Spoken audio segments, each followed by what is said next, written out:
ஹஸ்தினாபுரத்தின் எல்லையில் ஒரு பிரம்மாண்டமான அரங்கம் அமைக்கப்பட்டது. துரோணாச்சாரியர் கம்பீரமாக அரங்கின் நடுவே வந்து நின்றார். முதலில் தருமன் தன் ஈட்டி எறியும் வித்தையை காட்டினான். பிறகு பீமனும் துரியோதனும் களம் புகுந்தனர். இருவருமே கதாயுத போரில் நிகரற்றவர்கள். இருவரும் மோதிய போது எழுந்த சத்தம் இடி முழக்கத்தை போல இருந்தது. இறுதியாக அரங்கமே எதிர்பார்த்திருந்த அர்ஜுனன் நுழைந்தான். கரகோஷம் விண்ணை பிளந்தது. அர்ஜுனன் தன்னுடைய காண்டிபத்தை உயர்த்தி நாணை பூட்டினான். அவன் வில்லில் இருந்து புறப்பட்ட அம்புகள் மலையாக பொழிந்தன, நெருப்பாக சுட்டன, காற்றாக சுழன்றன. அவன் ஒருவனே பலராக தெரிந்தான். இன்னும் பல்வேறு மாயாஜாலங்களை செய்தான்.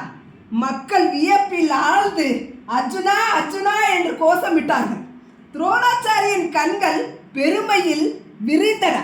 தன்னுடைய மாணவனை நினைத்து கர்வம் கொண்டார். ஆனால் வெகு சீக்கிரம் கர்வ கொம்புகள் உடைக்கப்பட்டன. அரங்கின் ஆரவாரத்தை உடைக்கும் விதமாக ஒரு கணீர் என்ற குரல் கேட்டது. அர்ஜுனா, நீ காட்டிய வித்தைகள் ஏதும் உனக்கு மட்டுமே சொந்தமானவை அல்ல. இவை அனைத்தையும் இதைவிட சிறந்த வித்தைகளையும் என்னால் செய்து காட்ட முடியும் என்ற குரலுடன் அந்த பெரும் கூட்டத்தை பிளந்து கொண்டு ஒரு சூரியனை போன்ற தேஜஸ் கொண்ட வீரன் உள்ளே நுழைந்தான்.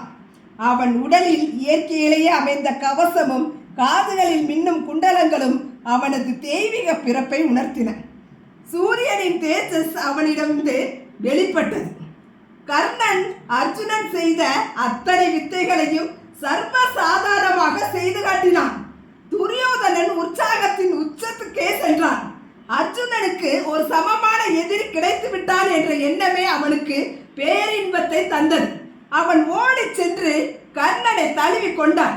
ஆனால் அர்ஜுனன் கர்ணனை பார்த்து, அழைக்கப்படாத இடத்தில் நுழையும் உனக்கு வீரர்களுக்குடைய மரியாதை கிடைக்காது என்றான்.